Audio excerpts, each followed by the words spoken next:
Inchi Kieran graveyard up to Capmagran and on here to Kickham Street.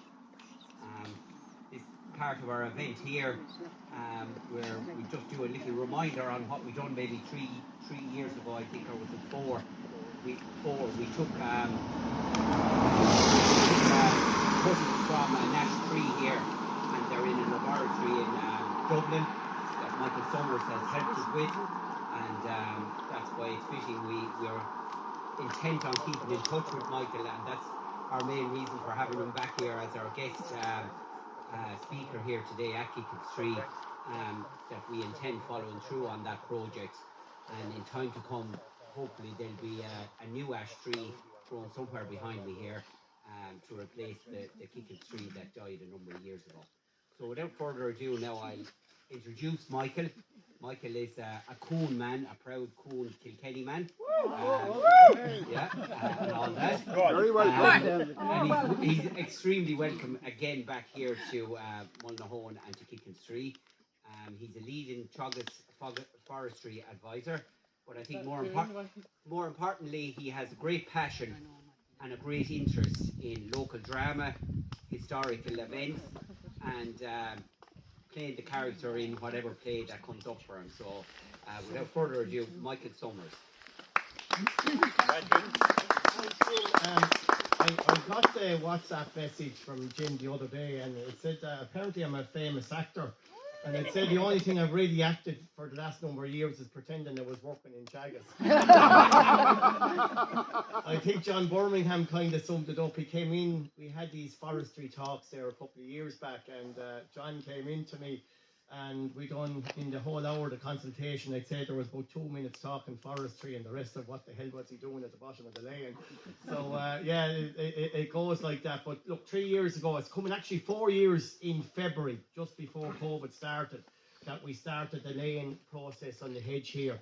And I think it's fabulous looking at it now 4 years on. It really is, because before that was a very patchy hedge, and it wasn't good for either biodiversity or wasn't good for controlling livestock. But you see the way it's after thickening up there, and it's a wonderful thing. So hopefully next year, if we have a bigger event, we can really go into what's happened here. And the graphs of the trees are cut here because we're in a part of the country where there's a very high inoculum area for ash dieback disease, and yet, and even on the walk down here today, the amount of ash trees that don't have it, particularly in the hedgerow, is quite high. And there's no reason that they should be alive except that they're obviously showing some form of resistance. So we have those things. And just to put this into perspective, this is the biggest fungal problem since the potato famine. So we need to take things into perspective here. This is a massive problem that the sector is facing, and like it hasn't got any better since. But at the end of the day, the only thing we can do as scientists, I suppose, is see where the resistance are, track where they are, breed, look for them. If trees are showing any tolerance at all, go back, breed off those trees again, and finally kick this out, because nature will have a way of helping us as well by finding those disease-resistant trees. The native trees are between 3 and 4%, so there's 3 and 4 trees in every 100 that will show some form of resistance, whereby the imported trees have shown very little. It's less than 1%. So we should be able to play with the cards that were dealt with here. So I was asked to read a bit from Knocknagow, and John gave me a book. I was done with John there a couple of weeks ago, and he says, read that. But I was involved in a play over in Sliabh for the last 6 weeks, and any that saw it would have seen that it sucked up nearly all my spare time.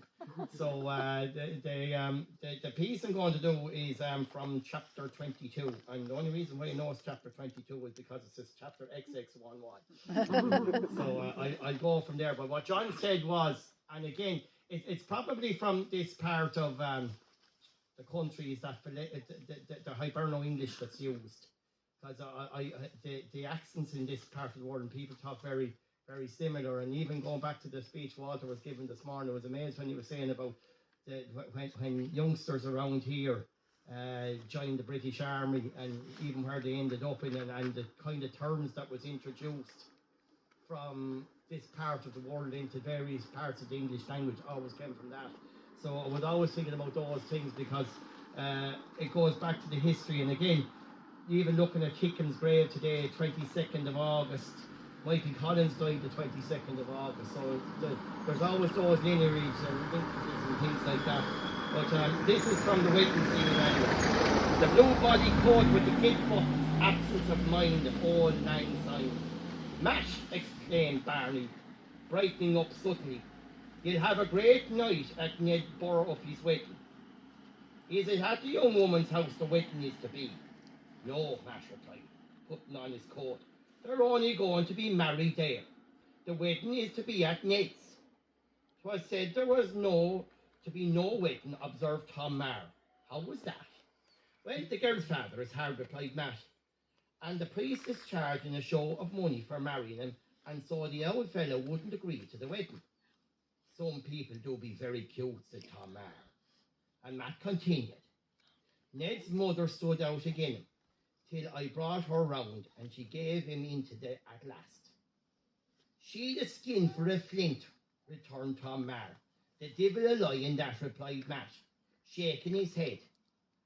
Sure, the divil a bone in her body I don't know, continued Tom, and good reason I had, living in the house with her for 1 or 2 years and 3 months. I wouldn't contradict you, said Matt, though she's my own first and second cousin. Do you remember what I told her about the stirabout? Tom asked, eyeing the thrasher with a smile. What was that, said Matt. You told her you'd bring her a pot and empty it on the top of Corrigan Hill, and the divil a greyhound in the barony would be able to catch before I get to the bottom. We got better stirabout after that. When I do give her a Joe return, Matt, she always minded anything I was saying. Ned himself could get no good of her about the wedding till I persuaded her. Not that I cared about it myself, only I didn't like to have Ned get the name of being a screw. A bad right. Anyone would have to call Ned a screw, said Tom Marr. There's not a decenter man from this to himself for his mates. He is that, replied Matt. No sign of anything here this time, Tom observed with a motion of his thumb towards the house. Thought they say there's many a night after her. Fate, Kitty tells me, he added, dropping his voice, that she has a heart across in this young fella from England, and begor a nice fella he is altogether, although he has no property, only what will buy a commission for him. I don't say, Miss Mary, think of him, replied Pat, no matter what he had. I don't know that, returned Tom with a wink. She's mighty sweet on him. But Kitty tells me, he added, she'll never think of any man but the one. Who is that? Begord, that's what I can't make out. What are you delaying for? I was thinking of waiting till the master be home to know how is his pigs. And there is a store that I'd sell him to, or have a meal or more, my dear. I'd like to see you on a farm of your own, said Tom, like everyone belonging to you. I don't know that, Tom, Matt rejoiced. A man ought to be continued, and thanks be to God, I was never the one for want of a shilling. And maybe if I had what you say, I wouldn't lie down tonight. It'd be easy and mine to have now. So that's the bit I was going to do, mainly because it shows how we talk here. And I had the pleasure of researching a play set just over the road here further. It's a Tom McIntyre piece about Bridie Cleary. And McIntyre writes it in the very same language as what Kickham writes Knocknagow in. And it just pulls that language together. And it's a fabulous book because it's not the easiest to read, but yet when you speak it, and I know there's a play of Knocknagow, and maybe it might be something that you could tout the Arts Council in Tipperary for, to do it outdoors or in a site specific, because...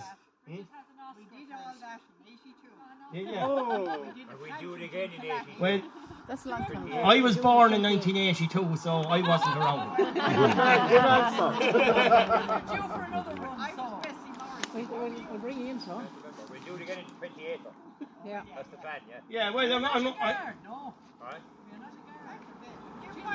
Anyway. Yeah, look, I'm just saying it's the language is absolutely phenomenal in it, and it's all about the spoken word. So thanks very much, and hopefully next year we'll rock on. Good man, Michael. Thanks very much. Well, Michael, it's great now that we had, we're after having years of big long lectures about Kickham and what people slant they put on it or whatever, but today we have exactly pages that Kickham wrote himself, maybe we'll say under this tree that was here, and to have it recited with your tone was excellent, Michael, and certainly you've thrown out something there about things maybe in the future and all to play for. So it was really good, and thank you very much. I'll just when we were on the walk then coming in along, as we approached in, I knew Eugene had lined up somebody to replace John Birmingham, who was meant to be doing this but just wasn't able to work out for him, and at late notice he got John McCormack. Both of them were mentors of me playing football years ago, so they have they're always involved in the parish, and we really thank John McCormack very much for coming at late notice. And it was really beautiful to hear it, and everybody thought it, I think. It was lovely. Coming in a long walk and to hear the music coming from Kickham's Tree was exceptionally special for everybody walking, John. And we have you part of our team now, so we're going to keep. Yeah, we're going to keep you in the team now, and we'll expand it next year, but. We might finish off before we walk back to, unless Bridget wants to. Bridget might say a few words, but I'm finished now. And you'll see. And thank you again, John McCormack. Thank you. When I measured it on the car, it was 8.5, and so today it was 7.2. Where do we go with that? Thanks to Hilary, Kate, and Tom, who were very much our local supporters who got us here, to Tommy and to Brenda, who did the Outriders. We're all back to the hall. Tea, food, and whatever is left over. Don't think there's too much. And thanks, Tom. And thanks to you all. John. Thanks, They're Bridget's. I want to sing Sliabh, man. Sorry I have the words, but look at, just in case I'm getting old at my age, so I don't want to start missing words. Which you do. You didn't need that in Piltown last night. No, actually. Listen, sing along with me anyway. It's lovely as the area, Sliabh and man, so we'll join and we'll sing along. Alone, all alone, by the waves of a strand, and alone in the crowded hall. The hall, it is gay, and the waves, they are grand, but my heart is not here at all. It flies far away, by night and by day, to the times and the joys that are gone. And I never will forget the sweet maiden I met in the valley near Sliabh. It was not the grace of her queening hair, nor her cheek of the rose's glow, nor her soft black eye, nor her flowing hair, nor was it her lily white brow. 'Twas the soul of truth and of melting ruth, and the smile like a summer's dawn that stole my heart away one soft summer's day in the valley near Sliabh. In the festival hall, by the star shore, ever my restless spirit cry. My love, oh my love, shall I ne'er see you more? And my land will you ever uprise? By night and by day, I'll ever pray, while only my life flows on, to see our flag unrolled and my true love to enfold in the valley near Sliabh. In the valley near Sliabh.